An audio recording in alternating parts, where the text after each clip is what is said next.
دنیا کے 7 عجوبوں کو لوگ دیکھنے کے لیے طویل سفر کرتی ہے، تو یہ اس لیے ہے کہ تھوڑے مشکل کام ہیں، لیکن کوئی ناممکن چیز نہیں ہے۔ تم لمبی مسافتیں طے کر کے جاتے ہو، لیکن اللہ کہتا ہے گھر بیٹھے ذرا آسمان کو دیکھو۔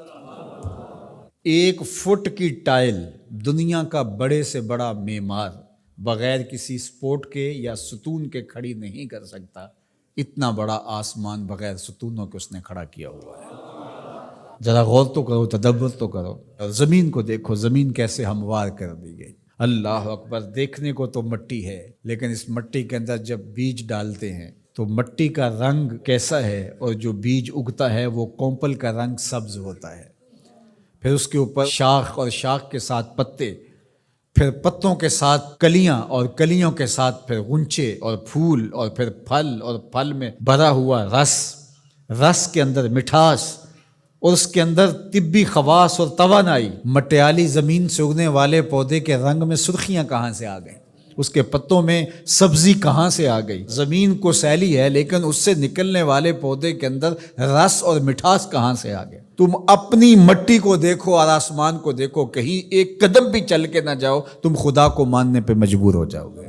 حضرت شیخ فرید الدین عطار کا ایک شعر مجھے یاد آیا، کیا خوبصورت بات کہی۔ سانئ کزدیں صلاتیں می کند، کیسا کاریگر ہے، مٹی سے بادشاہ بنا دیتا ہے۔ یہ جو زبان بول رہی ہے یہ مٹی سے بنی ہوئی ہے، یہ جو آنکھیں دیکھ رہی ہیں یہ مٹی سے بنی ہوئی ہیں، یہ جو کان سن رہے ہیں یہ مٹی سے بنے ہوئے ہیں، یہ دماغ جو سوچ رہے ہیں اور جو صغرے کبرے ترتیب دے رہے ہیں، جو کہا گیا وہ بھی، جو میں کہنا چاہ رہا ہوں وہ بھی یہاں گھوم رہا ہے، یہ دماغ بھی مٹی کا بنا ہوا ہے۔ یہ سیاہ گھنے بال، یہ خوبصورت چہرہ، یہ رنگوں کی سجی ہوئی دنیا، یہ سب کچھ مٹی، یہ پھول مٹی سے نکلا، یہ انار مٹی سے نکلا۔ انار کے اندر جو پیکنگ ہے یہ مٹی کی بنی ہوئی ہے، اس کے اندر جو رس رکھا ہوا ہے، بھرا ہوا ہے، وہ بھی مٹی سے پیدا ہوا ہے، اس کے اندر مٹھاس بھی مٹی سے آئی۔ کیسا کاریگر ہے جو مٹی سے کبھی انگور بناتا ہے، کبھی کھجور بناتا ہے، کبھی اسی مٹی سے سبزیاں پیدا کرتا ہے، کبھی اسی مٹی سے پھل پیدا کرتا ہے۔ تو یہ مٹی سے اس نے کیا کچھ بنا دیا۔ اگر آپ دیکھ لیجئے یہ پوری کائنات مٹی سے ہی بنی ہے۔ یہ جو خوبصورت میز آپ کو دکھ رہی ہے یہ کہاں سے نکلی؟ یہ درخت سے آئی نہ، درخت کہاں سے نکلا؟ یہ مٹی سے نکلا۔ یہ لوہا کہاں سے نکلا؟ یہ مٹی سے نکلا۔ یہ ستون کہاں سے آیا؟ مٹی سے۔ یہ قالین کہاں سے آیا؟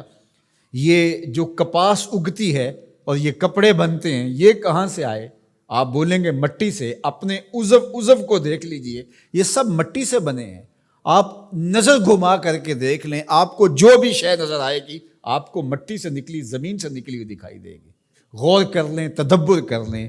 اللہ اکبر، یہ شہنشاہ، یہ کج کلا، یہ کاریگر، یہ شاعر، یہ ادیب، یہ فلسفی، یہ بال کی کھال ادھیڑنے والے، یہ باتوں میں حسن پیدا کرنے والے، یہ شعر و دنیا کے بڑے بڑے جادوگر، یہ کہاں سے نکلے؟ جواب آیا مٹی سے نکلے۔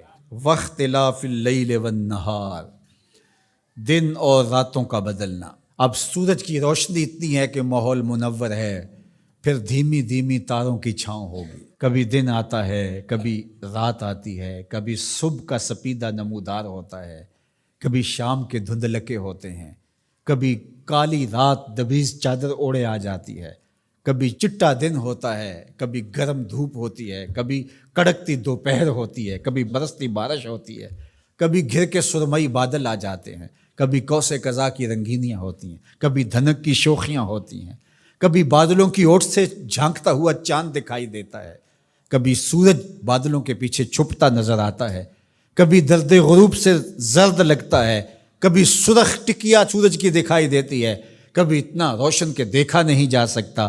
چاند کبھی جوان ہوتا ہے، کبھی بدر تمام ہوتا ہے، کبھی کھجور کی خشک ٹہنی کی طرح ہوتا ہے، کبھی اتنا باریک ہوتا ہے کہ لوگ دور سے دیکھ رہے ہوتے ہیں، دکھائی نہیں دیتا۔ کیا رنگ ہیں، کیا جمال ہے، کیا کیفیت ہے۔ والفلک التی تجری فی البحر، اور کشتیاں جو سمندر میں تیر رہی ہیں۔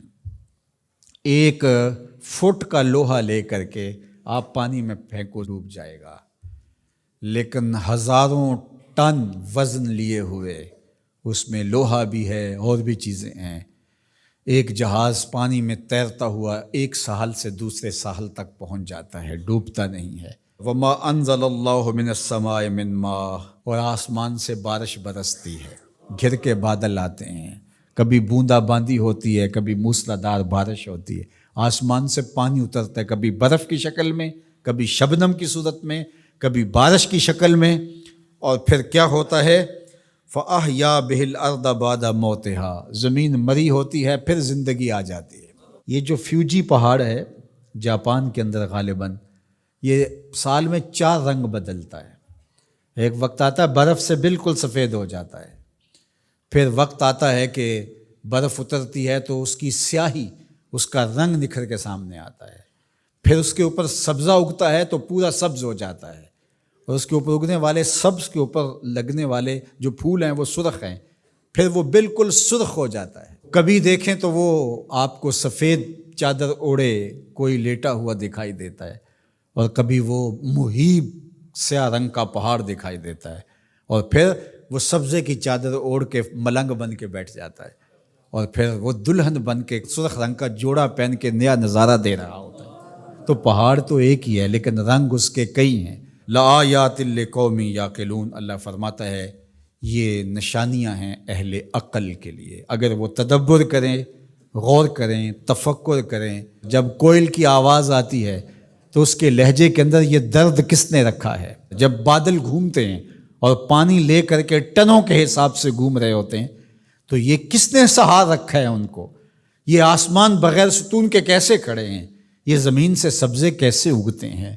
ہم آکسیجن اپنے لیے ان ہواؤں سے کیسے کشید کرتے ہیں؟ رحم مادر کے اندر نقش و ونگار کیسے بنتے ہیں؟ زندگی کی رمق کیسے آتی ہے؟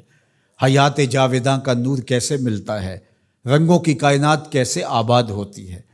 بچپن سے لڑکپن، لڑکپن سے جوانی، جوانی سے بڑھاپا، اللہ اکبر، اسی کی شانیں ہیں۔ تو کہا اگر تم غور کرو، تدبر کرو تو تم اس کے وجود کا انکار نہیں کر سکتے، اور جس تمہارے ایک رب نے یہ سب کچھ پیدا کیا، تمہارا حق ہے کہ تم اسی کو معبود مانو۔ تمہاری پیشانی، تمہاری جبین نیاز کسی اور کے آگے نہیں جھکنی چاہیے، تمہارا سر جھکے تو مالک کی دہلیز کے اوپر۔